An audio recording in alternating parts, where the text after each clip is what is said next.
What's up, YouTube? Welcome back to Tactical Advantage. Today we're going to take a look at Tim's new competition backup gun, a gun he just purchased, which is kind of a unicorn.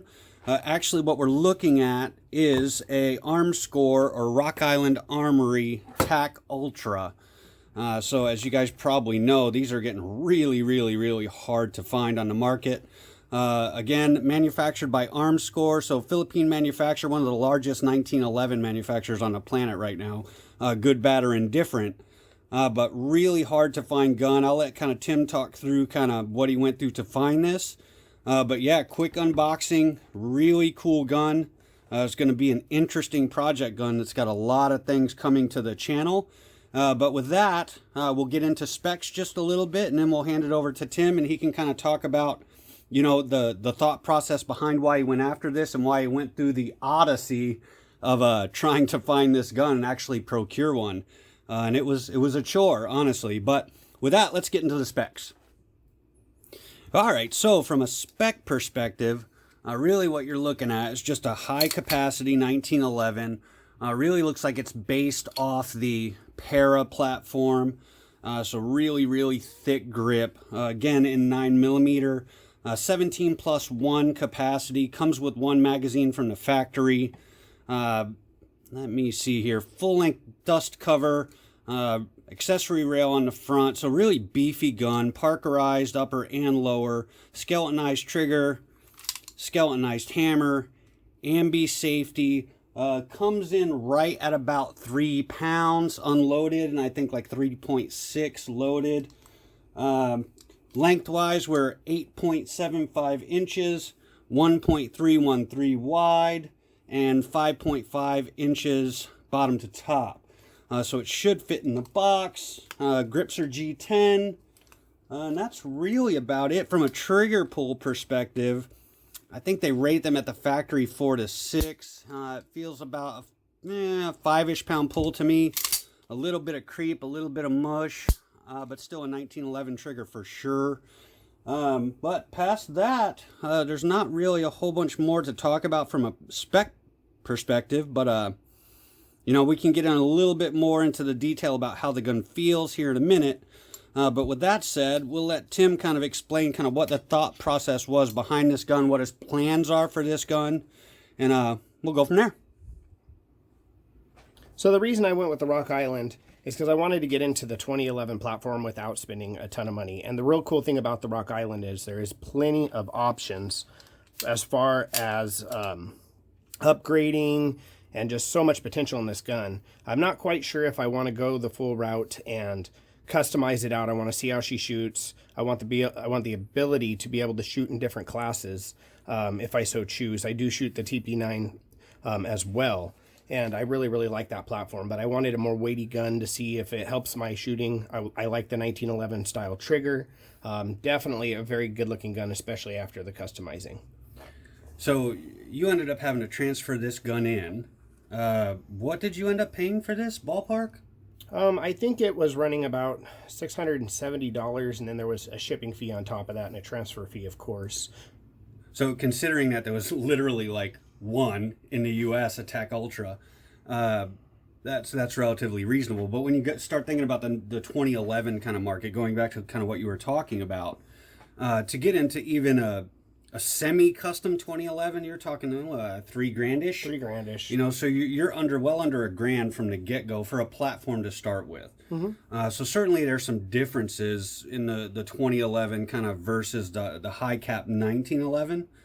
But from a platform perspective, you're getting 90% of the way there, 80% of the way there, at literally 30% of the dollar amount before you start doing like custom stuff.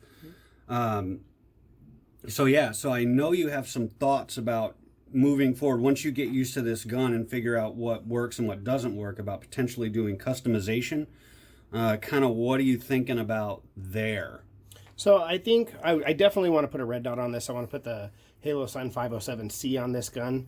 I definitely would like a lighter trigger. I've grown accustomed to the lighter triggers to just be able to run it faster and everything like that, get rid of some of the creep and stuff like that. And I really would like to make it aesthetically pleasing, but it really depends. I don't want to sink a ton of money in this gun because at the end of the day, it is still a Rock Island gun, but I think there is a lot of potential in the platform. I just don't know how far I want to go with it yet. Sure.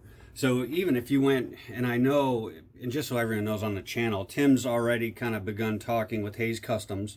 We're not really going to get into the weeds about that.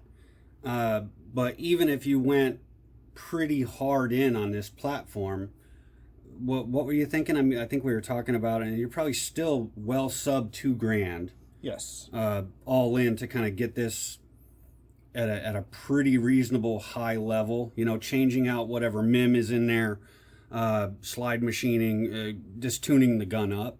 So that's still really reasonable when you're talking about like Atlas Gunworks, even the higher end STIs. I mean, there's a ton, you guys know, there's a ton of 2011 makers out there. So you're talking 4 to 6K. So you're still getting in there, creeping in there really, really low. You know, I don't think you're getting 100% of the capability you would get out of the 2011, but are you almost there? And when you structure that versus the value, I think it makes a lot of sense. So magazines, we were talking about this the other day too. You found magazines, what were they, like the Remington mags? The Remington R1. And that, those came in, yeah, the Remington R1 double stack. Yep. And those mags came in, you bought 3? I think I bought 3 of them, and I think they were right around $28, and I think like $10 shipping or something like that. That's cheaper than, you know, the mags I just got for my X5 were more expensive than that. So that's an interesting part too, where you get into like 2011 mags, they can get really pricey really quick. So even though they aren't tuned, if they function right, that's a pretty cool deal. But really, I mean, it has a whole bunch of the stuff from the get-go that makes it pretty reasonable. I will say it feels like a well-built gun. Slide to frame fit is okay. There's a little bit of play in it, but it's not garbage. The beaver tail and the grip safety, you can kind of see here. Little bit of play, not real bad, feels positive. You've got some checkering on the back. I think they kind of did us dirty right there. They should have checkered the front strap. A couple things that they could have done better, but overall the trigger again feels okay. But overall it feels like a solid gun. You know, it doesn't feel like an Ed Brown or a Nighthawk or anything like that, but it certainly feels like, you know, a $600 or $1,000 1911. So I kind of think the same thing. But yeah, this is gonna real quick, starting tomorrow, go out to the range and starting to get at least ran, broke in. That'll give you a chance to kind of see what reliability is like, because that's an unknown. We don't know that. I know Hayes Customs does a reliability package that's relatively inexpensive, but if you're going to send the gun off, you might as well get the work stuff done that you want to get done the first time around. And it definitely could use a couple things. I mean, like for one, this